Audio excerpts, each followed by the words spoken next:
হলো তোমার? দাঁড়িয়ে পড়লে কেন? তুমি এগিয়ে যাও, আমি আসছি। দাঁড়িয়ে পড়লে যে? বললাম তো তুমি যাও, আমি আসছি। তুমি এত আপসেট হয়ে যাচ্ছ কেন? আমি কিন্তু হইনি, মানে এটাই শেষ কথা নয় তো।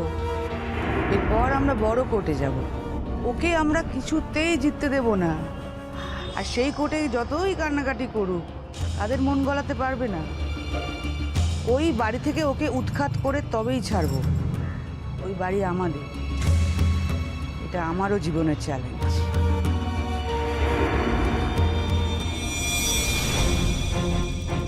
দেবজিৎ, বলছি তো গাড়ির দিকে চলো। তুমি বুকে হাত দিয়ে আছো কেন? বুকে ব্যথা করছে নাকি? আরে বললাম তো আমাকে একটু একা থাকতে দাও, কোনো ব্যথা করছে না, তুমি যাও।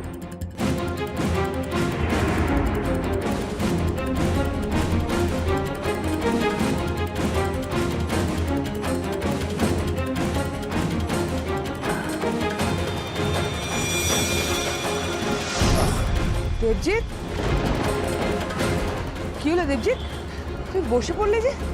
চলো, আমি তোমাকে ডাক্তারের কাছে নিয়ে যাচ্ছি, চলো। না, আমি কোথাও যাবো না।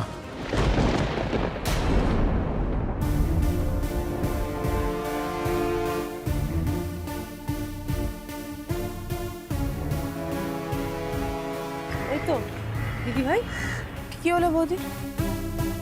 কোথায় ছিলে তোমরা? এই তো আমরা আসছিলাম তো, তোমরা বেরোলে তার পেছন পেছনেই তো আমরা বেরোলাম। দেখো না তোমার দাদার কি অবস্থা। দাদা, দাদা কি হয়েছে? হ্যাঁ, কি হয়েছে দাদা? দাদা বুকে ব্যথা করছে নাকি? ডক্টর ঘোষকে ফোন করবো একটা? কি কাণ্ড, কিছু তো বলছেও না। একটু আগেও আমার সাথে ভালো করে কথা বলছিল। কি হলো বলো তো? আনাদি, এই সব কিন্তু হয়েছে রাধারানীর জন্য। এই রাধারানী কিন্তু এই সব কিছুর জন্য দায়ী। আমাদের এই পরিবারটাকে শেষ না করে না ও নিজে শেষ হবে না, তুমি দেখো। দাদা, দাদা বুকে ব্যথা করছে, জল দেবো একটু? কি হয়েছে দাদা? না, আমার বুকে খুব ব্যথা করছে, মনে হচ্ছে আমি আর বাঁচবো না। দেবজিৎ, দাদা, দাদা, দাদা, ও দাদা কি হলো? দাদা, এই দাদা, দাদা, দাদা বলো না দাদা, কোথায় কষ্ট হচ্ছে? দাদা কি হয়েছে একবার বলুন না। হ্যাঁ, কোথায় কষ্ট হচ্ছে আপনার?